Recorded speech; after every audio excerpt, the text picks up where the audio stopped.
that you have in mind with your question, please do feel free to ask with a little bit more specific details to your situation. Because I graduated med school at almost 40. It is a long journey. If there's a particular component of that we can talk about, please do feel free to mention more details. Also, if you're looking for something more like more guidance along the lines of what that means, then yeah, I'm happy to set up a session and chat about that with you. Lucas says, just a quick question: how late is too late to submit your MCAT app? I personally think you're okay submitting it all the way up until like mid-July. I think after mid-July is when you can run into problems, but there's still, it's still possible. TikToker says, I'm 25 and work in IT, but want to go to med school, but I'm concerned about balancing prereqs and studying for the MCAT while working full time. Welcome in, guys. Good to see you. The reality of getting your prerequisites done and studying for the MCAT while working full time is something that a lot of people don't. Nathan, I'll jump back to that topic in 1 second. A lot of people don't have a ability to like understand just how much you're balancing, if that is something that you're facing. It's a lot, guys. Like, I was working full time when I decided to go back and take my prerequisites and study for the MCAT. And I think in reality, you have to recognize that your timeline will look different. If that is the path that you're taking, your timeline will look different from everybody else's. That really is my most sort of practical piece of advice, is there are going to be people who are able to put in 10 or 12 hours a day studying for the MCAT and taking their prerequisites with just like nothing else in their lives going on. And you just have to live with the reality that is not the circumstance that you're in. And if it takes you longer to study, and you can only do it a couple hours a day because that's as many waking hours as you have when you're not working and doing other stuff, then that's kind of the reality that you have to face. And the challenge with that is that it means that your marathon journey is going to be a lot longer than everybody else's. So keep that in mind.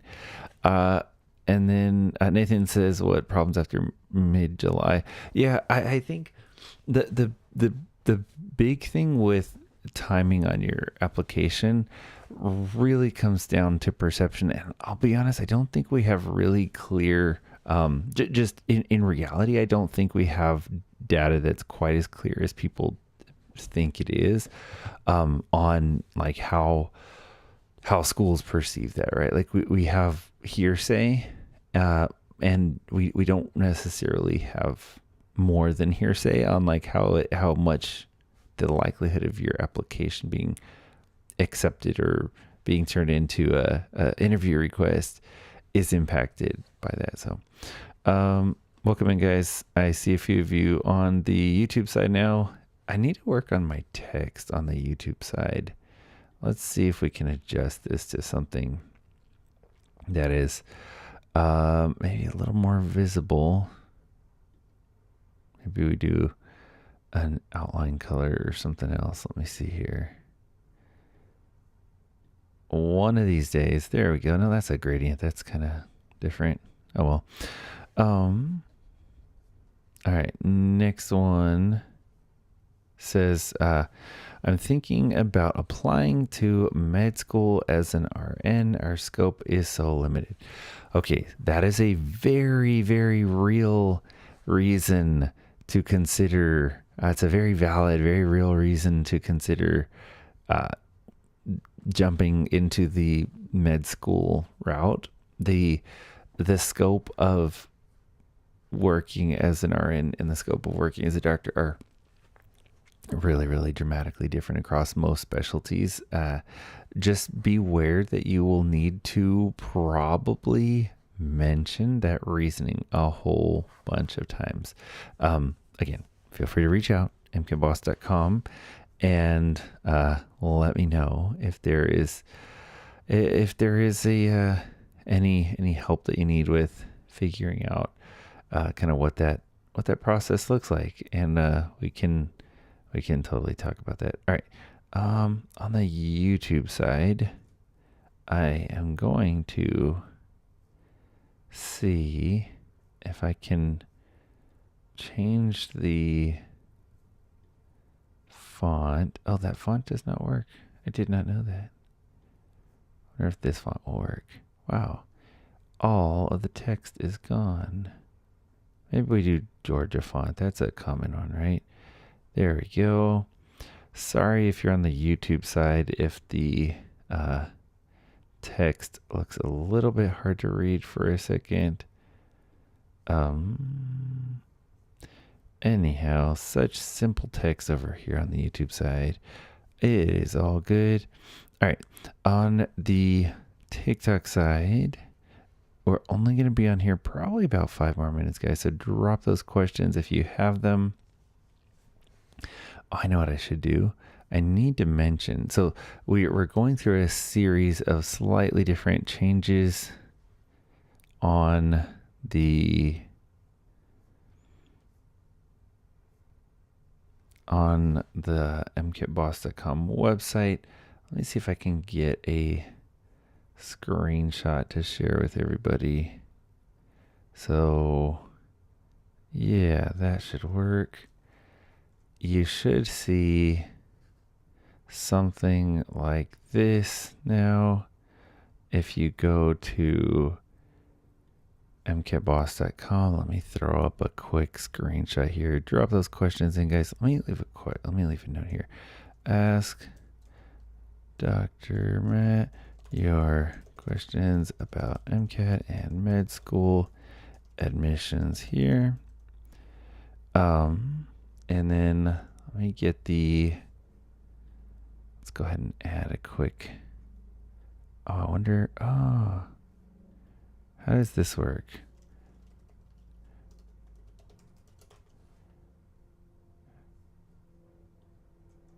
Cool. Does that work? Huh. I wonder how this works. I'm still learning how. Let's see.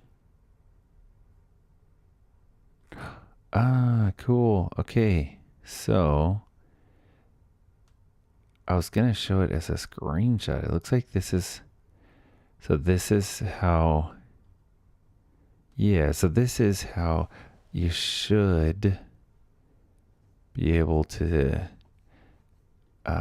see the custom resolution. Well, you should be able to see on MCATboss.com a few different options now, guys. I get a bunch of inquiries every year about everything from the MCAT to med school admissions, coaching, and the folks who need personal statement reviews and practice interviews if you're midway through the cycle. But you should be able to see a bunch of them there on the current MCATboss.com. So let me go ahead and turn that off now. Anbu says, what is your specialty? So I work in neurodegenerative disease research. We're trying to cure Alzheimer's disease. So we're in the dementia space. And then one other thing I want to point out here. So kind of let's see, couple things here from MCATboss.com. So this next one here real quick, we'll do this one right here.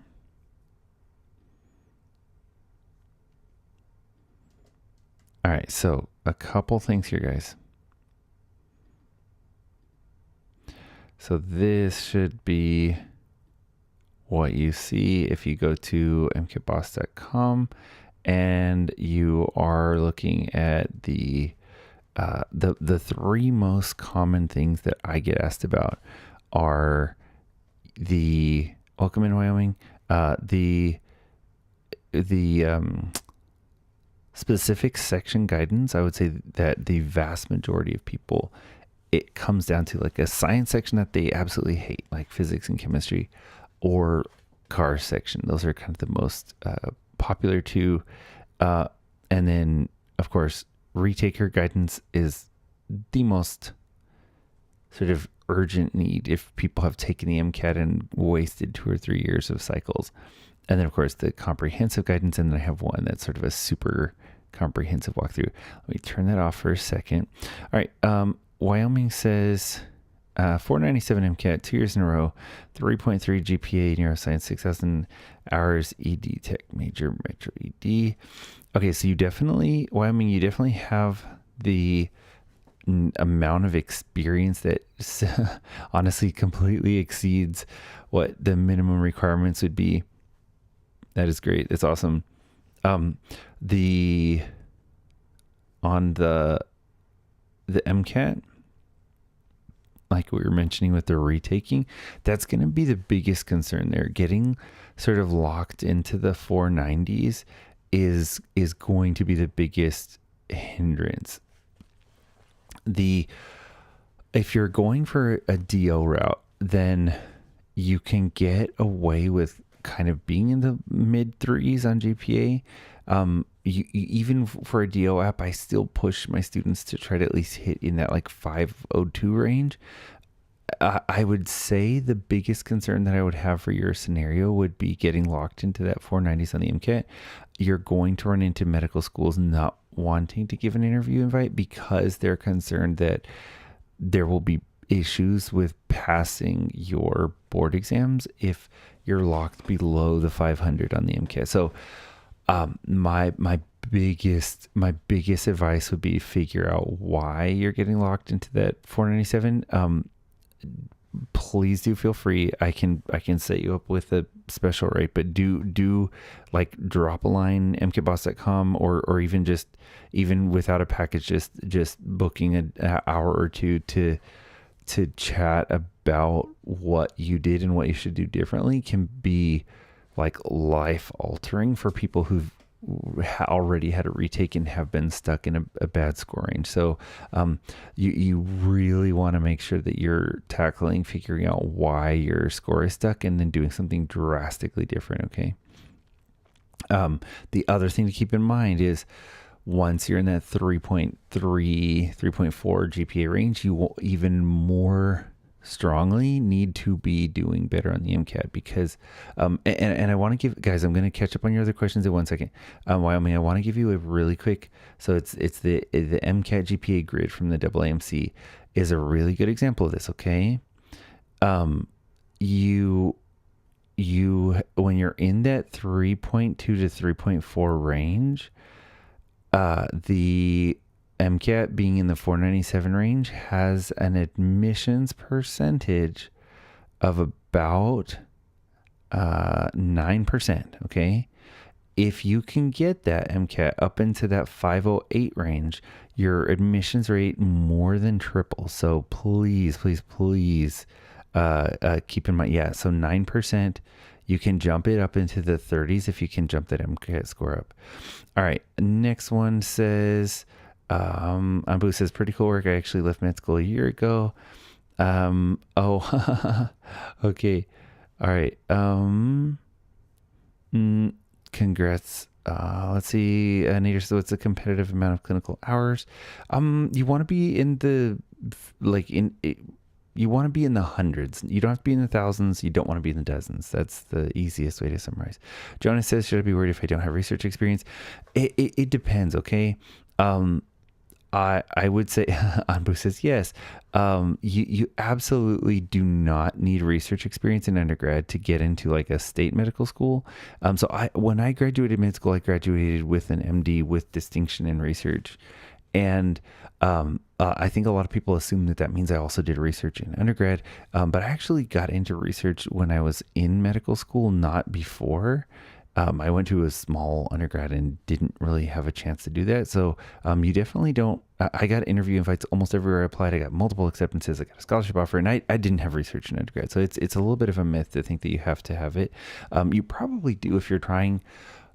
If you're gunning for a school like Stanford, for example, where research is like such a huge part of their identity as a school, it probably is more close to a prerequisite. Let me see the next one. Let's see. Research experience. Roro says, if I plan on taking the MCAT in February to March, when should I start studying? You should start studying now. Better to get started now. I honestly think most people would have a higher score if they started studying earlier. Can I still match? Wyoming says we'll do. Yeah, if you reach out. By the way, my email is real simple. It's just matt@mcatboss.com. I'll take a look for it. Rohan says, can I still match some top specialties as a DO? You can. It happens sometimes. It's true that it doesn't happen as often. It is true that there's a bias towards DOs getting matched into primary care. Somebody says you're 23 advertising MCAT prep, so what makes this different? I think that's a really, really good question. I'll be honest, the main difference with how I approach it and how other people do. So one thing is I'm way more experienced with MCAT prep than the majority of the people you'll see. So I've actually been teaching the MCAT for over 13 years. And it's not just because I scored close to 100th percentile on it. It's because I actually understand what makes students not do that. And so my approach is really different. I teach something I call the ladder method. It is so effective that I was actually the national MCAT expert for one of the biggest MCAT companies in the country when they rebuilt their entire program and curriculum and everything. It helps to have somebody who's actually not only self-taught to a close to 100th percentile score, but who also has actually like written practice MCATs and written practice questions and consulted for major MCAT companies, and it helps. Thomas says, please enjoy life to the fullest before med school. Exhausted MS2. Yeah. Med school is absolutely super busy and overwhelming. 9%. Yes. Do you like to write down details when you go through the biochem passages? Really good question from SKSKFM. It's that I absolutely do not write down details from passages. That I used to when I first started studying, and it turns out that was a really, really bad way to do it, because a lot of the questions don't require you to know a lot from the passage, and you can go back and check it if you do. Speak Russian again, please. Says, is shadowing 100% necessary? I have a strong clinical and non-clinical experience. Yeah, it's still considered necessary. You still want to hit triple digits. So even if that means doing 2 8-hour days for like two 8-hour days a week for 2 months, and then jumping between a couple different doctors and getting that 100 hours or something, I would definitely still recommend. What do you think of the MCAT Premier free books? So I don't want to crash on anybody's particular MCAT resources. I understand lots of people have worked really hard to do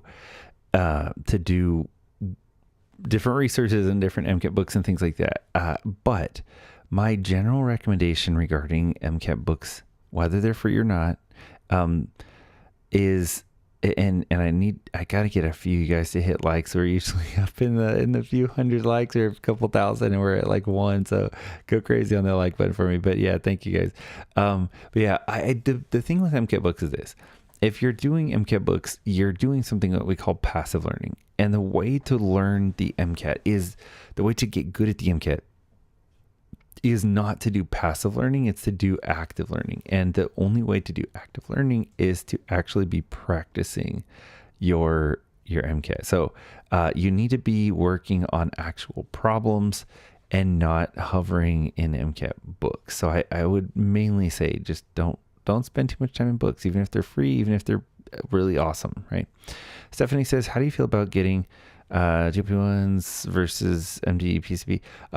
Stephanie, that is a That's a totally relevant question for discussion, but I wouldn't want to sort of pilot the med school admissions discussion in that direction. Anbu says, ensure a lot of shadowing because clinicals are really the hardest part. Okay. Next one says, if you have the clinical hours already, the shadowing will help with personal connections and letters. That can be true for sure. John says, Doc, I averaged 520 on my full length, took 3, scored a 505 on test day, want to retake, not sure what to do. John, so 15-point drop.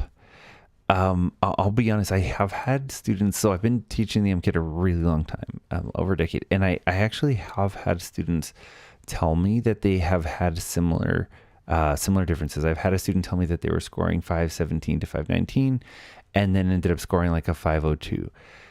When I have dug into it in the past, and again, you can drop me a line and I'm happy to talk with you about prepping and retaking if you would like help with that.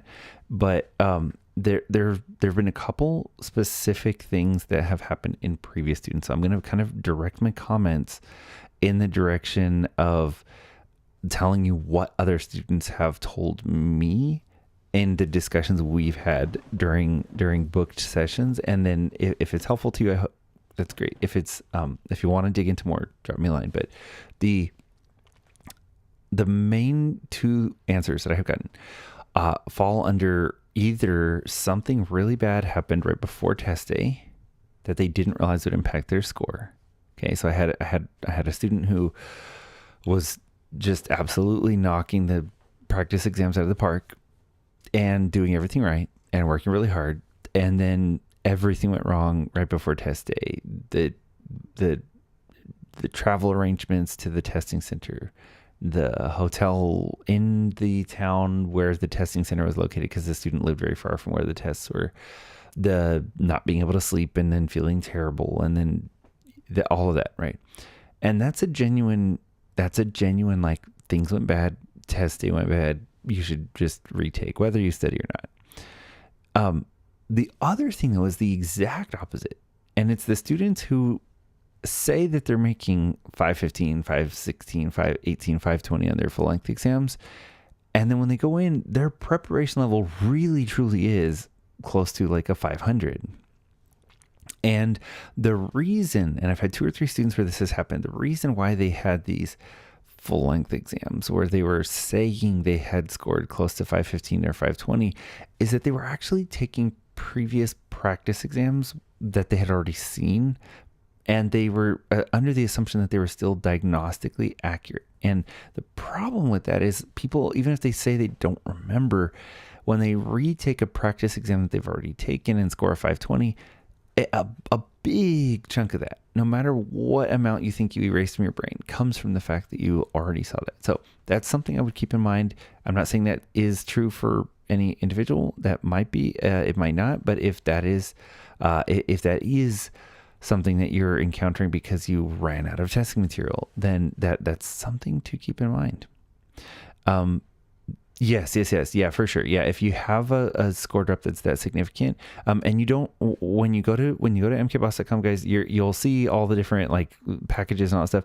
If you just need like an hour or two, guys, please feel free to just drop me a message, and you can book an hour or two. You do not have to book like some massive package if you don't want to. Like don't worry about that. Just drop me a line. Tell me you need to talk for an hour or two about it. And in fact, let me mention Matt at MCATboss.com.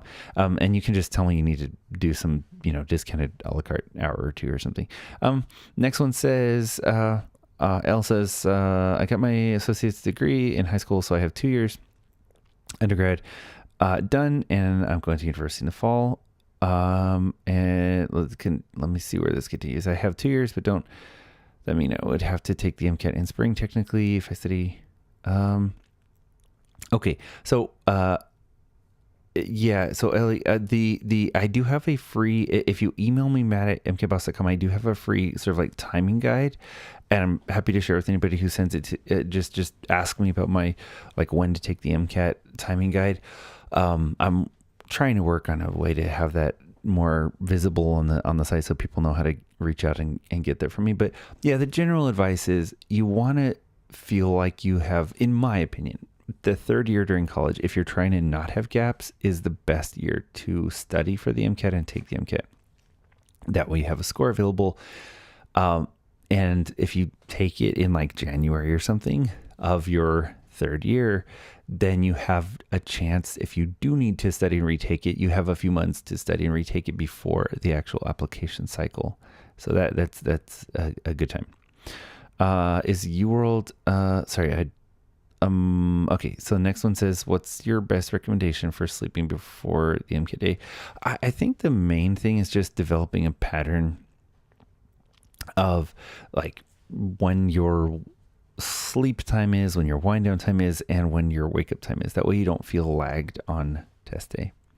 Next one says, as a freshman, what can I do to get ahead for the MCAT? So as a freshman, I would say the main thing you need to be focusing on is getting a 4.0, just as much as possible. Try to get that 4.0, because having a higher, and let me jump to my MCAT GPA grid for just a second here, guys, so you can welcome in on the YouTube side, guys. Drop those questions in. Let me see. So MCAT GPA grid. This is our go-to for the AMC's actual application and acceptance numbers, and the difference, Jim King, the difference between like say a 3.2 GPA and a 503 on the MCAT is like a 26% acceptance rate versus a person who has like a 3.9, it's like a 40% acceptance rate. So keep in mind, if you can keep that GPA up, you don't need to worry about actually studying for the MCAT until you're a couple years in. Okay. Next one says, is UWorld great for any section? Yeah, UWorld is really strong. They're really strong also because a lot of the time, it's not just that you're getting the content review, you're getting the context that's kind of MCAT like, but then you're also getting you're getting explanations that are oftentimes more valuable than a textbook when you do miss a problem, and it's a really good way to fix your content. Okay, John, I will check as soon as we're done here. If you drop me a line, I'll be happy to get in touch. A TikToker says, did you have to travel for any med school interviews? Yes. Yeah, I got interview invitations at almost every place that I applied to, which was actually quite overwhelming. It's cool when you and I was a student who went from barely being able to even finish an MCAT section to self-studying to close to 100th percentile. So it's a very good door opener. It's one of the reasons I still, even though I'm a doctor now, I still like to help students with it. What was your GPA? My GPA was a 3.82. So it was not super high. Like, I was not one of those kids sitting there with 4.0. I worked through college, had a life, things like that. But it was also not in the like scary range of being like at a 3.1 or something like that. Right. Connor says, would retaking in August be a bad idea? Connor, that is a very, very, very like situation dependent question. So I'm not going to speculate a lot. That is one I would definitely tell you, like, we probably need to chat about what your circumstances are, in a session before I would feel comfortable saying anything about that. Because just generally speaking, guys, like, August is getting late. I always tell students, like, don't sweat it. If you're in June or July, still try to do your best. Still try to,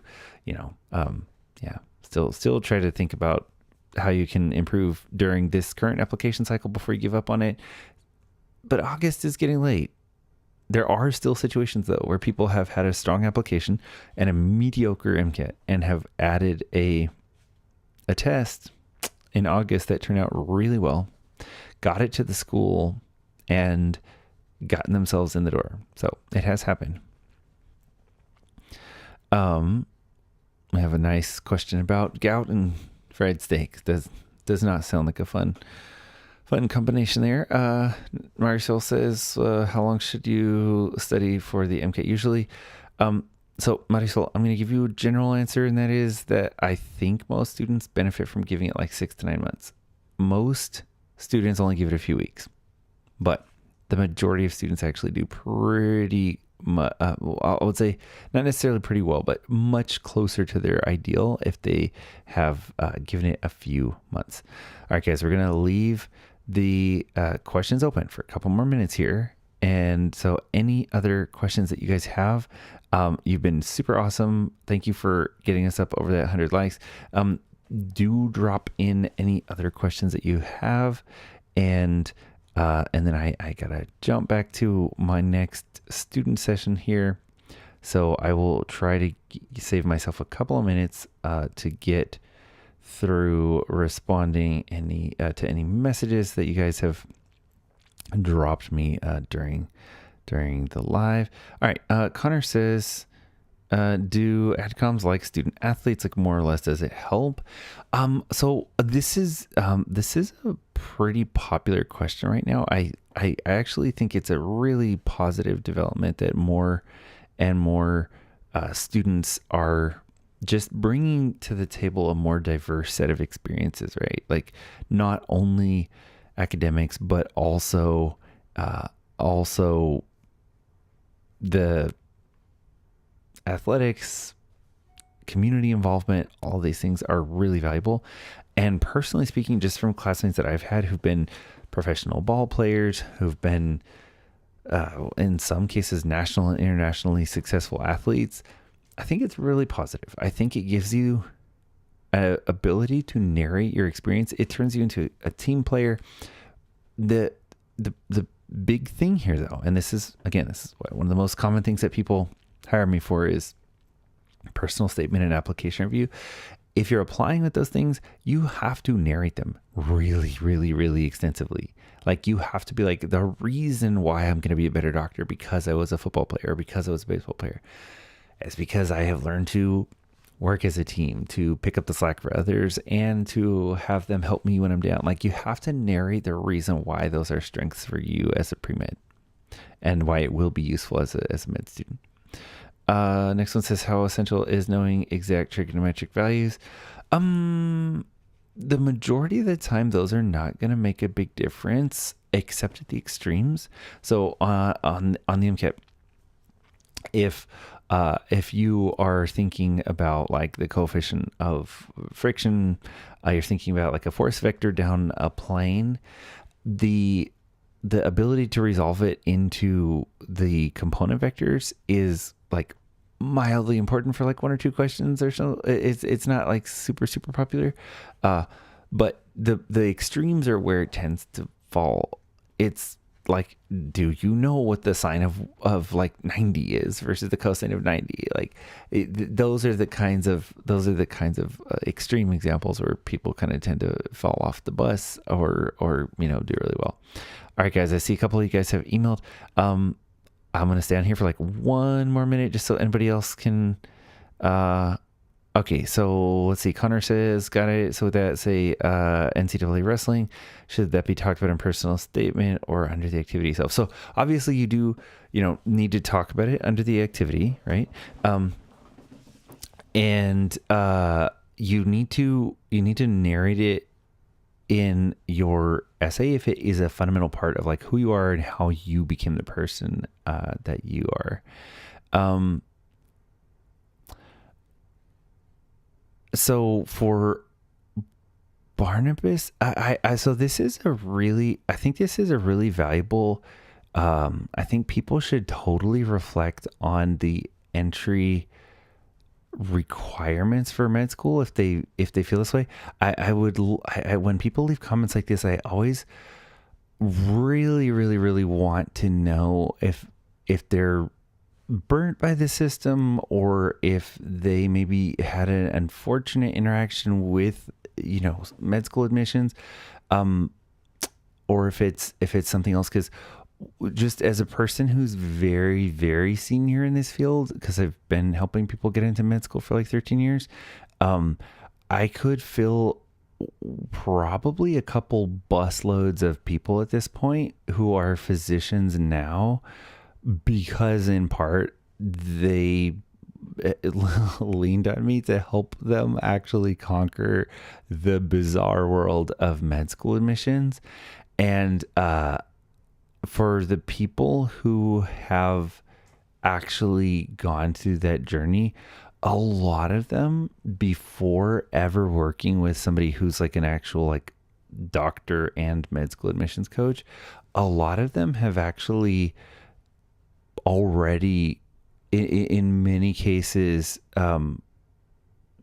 just honestly, like some of them have, I had a family recently tell me that they found me after spending, I think it was something like $23,000 or something with 3 other MCAT companies to go through these sort of rubber stamp courses and things like that.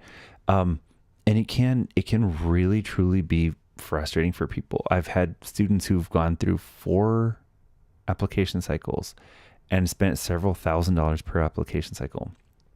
And for them, their loss of potential earnings from being 4 years later down the road before they're going to be a physician is something that is potentially costing them $200,000-$300,000 a year of potential salary that they're not going to have from those 3 or 4 years. And so there are people where the opportunity cost that they've lost is genuinely approaching like $1 million.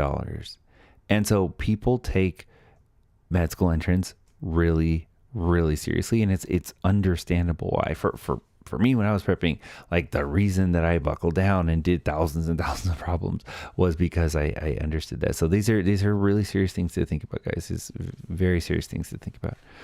Muzz says, have you served on AdCom? So I have served on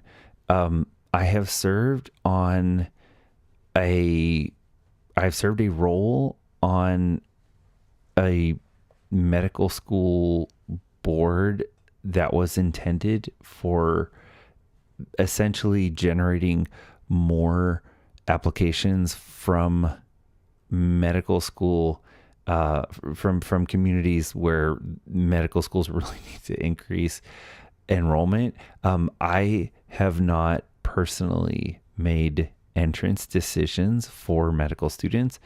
I have coached and counseled people who have applied successfully into medical schools across multiple state systems and private institutions across the country. So I've helped countless people over the last like 13 years to get in. Sonic says, I got into 2 BSMDs and good pre-med. Which track should I pick if I want to go into neurosurgery? Sonic, thank you for the question. I'm not sure what the distinguishing factor is in between the programs that would, congrats, by the way, on getting into 2 of the BSMDs. I don't know exactly what the sort of difference between your 2 programs are. What I will tell you is, and the thing that is very, very, very valuable to keep in mind is, I got into IVs for pre-med, but say, okay, that's a hard decision right there. So getting into IVs for pre-med, but state schools for BSMD. I will tell you my opinion. I will tell you my opinion is actually pretty strong on this one. I almost always tell people, go the BSMD route if you can get in. That is, of course, the combination bachelor's and MD route. I almost always tell people that if you have the props, the chops, and the fortune of getting into an Ivy League for undergrad, I actually think that in the majority of cases, you probably should go to the Ivy League. And the reason I say that is that the original idea with the BSMD was that it lowers the difficulty for getting into the MD program by having sort of more reasonable entrance requirements. But a lot of the BSMD programs now actually have fairly high bars for the MCAT.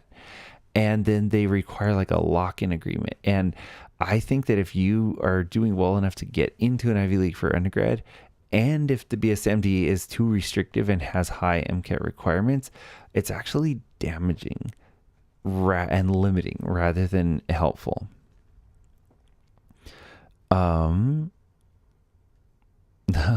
You don't know if you want to go to neurosurgery. Yeah, it's kind of true. Yeah. BSMD over anything. They're both MCAT waived. Okay. So if you have a MCAT waived BSMD program, that is awesome. Like, jump on that. Like, that's so that is the European model, by the way, guys. The entering in when you're straight out of high school, and they do not have an MCAT, and that is the way it is done, and that is probably the way it should be. So yeah, if you get entrance into that, that is pretty awesome. Oh, okay, U of A and U of P. So I can tell you which one I would pick, but that's a very, very personal decision to make.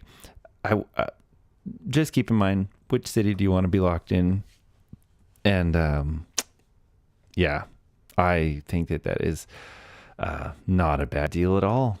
Get locked into the one that you want to, and if it's MCAT waived, then more power to you, and you'll be a-okay. Now, you might have a little bit of a fun time getting used to sitting for full day exams by the time you take step one. But you can push that down the road just a little bit, though. That's not a bad deal at all. All right, guys. Okay, we're going to go ahead and wrap it up in about 30 seconds. So I'm going to go ahead and wind down the YouTube side. I think we're at the bottom of the question.